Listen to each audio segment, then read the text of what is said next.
Malawian President Lazarus Chakwera has confirmed that the country's Vice President, Dr Saulos Chilima, has died in a plane crash along with 9 others.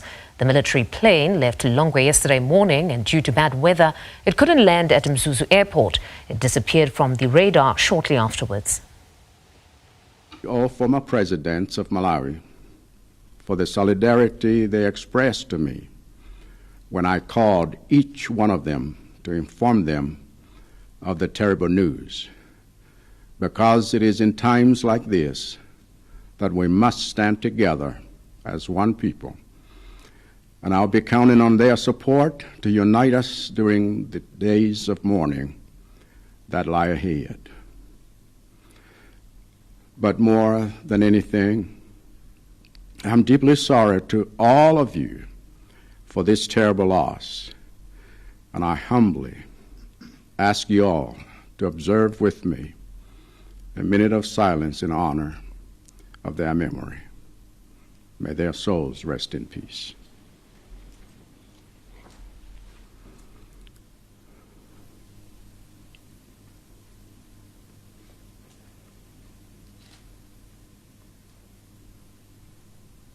Amen.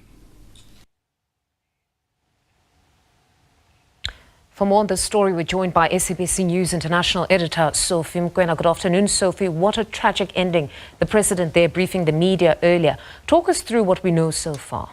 What we do know is that, as the president pointed out, all the people who were on that aircraft died. And therefore, as we speak right now, the efforts are underway to ensure that the bodies are being transported to Lilongwe.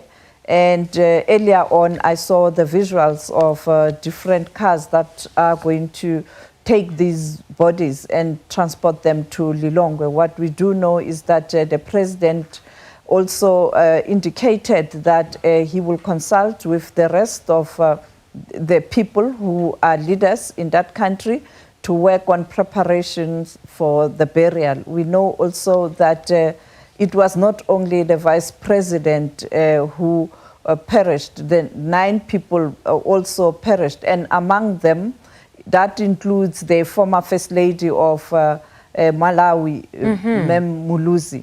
And therefore, clearly earlier on, we heard from the family that they are really troubled by the incident, and they couldn't even share more information with us. It's honestly very devastating. One can imagine that at this point they cannot really speak. But I want us to shift focus and look at who was Saulos Chilima as a vice president, but also as a party leader of the United Transformation Movement, because we know that he was quite popular with young people in Malawi. He was a young leader, a very energetic leader. And he was part of previous administration. It was not the first time he was the VP. We know that in 2020 they contested elections, including Chakwera, and we know that there was a rerun, and finally they agreed to work together and also had an agreement that one will take 1 term and the other will take that term of office. And next year, they were supposed to go to elections, and he had indicated that he was going to contest the elections. The other issue is that at some point in time, he was facing charges in that country, but that case couldn't stand. On the 6th of May, we were told that he was cleared, and therefore he was preparing to launch his campaign for 2025. And the other issue is that when you look at his style of leadership, he comes from a business background. He was very business savvy and business acumen, using it even in terms of what he's doing in government. The second issue is that he was more inclined to lean towards the South-South. When you look at the current president, Chakwera, is more inclined to lean to the North, the developed North. And you can see that the ideology there, much as they were working together, there were bound to be some challenges. And that is why at some point in time, the relationship was sour, but they did iron out the differences. The second issue is that he was a strong proponent of strengthening of the SADC region and giving SADC more powers to intervene when there are challenges, particularly electoral challenges, as we saw in terms of what happened in the very same country, Malawi, in Zimbabwe. Now we are here with South Africa. Therefore, he really believed in the South-South leadership and the South-South trade and investment relations. You speak of his regional work, so this is not just a loss for the people of Malawi, it's a loss in the region and the globe. Which countries have already reacted to the news? We saw the current president of Namibia issuing a statement saying that it is not only a loss to Malawi but to the entire region. We saw the Americans also issuing a statement.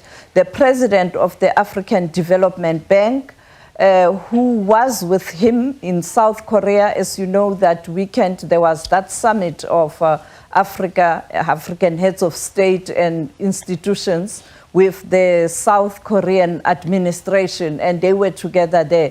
We saw the message, and we are waiting for other countries also to issue statements, but for now those are perhaps statements that I saw, including the former Prime Minister of Kenya, Raila Odinga. As you know, that he had strong relationship with other leaders on the continent already, particularly those who were on the opposition side. And therefore, that's what we can report on for now. But I think we are going to get more information later today and tomorrow. All right. Sophie, as always, thank you very much for your time. That was SABC News International Editor Sophie Mkwena speaking to us.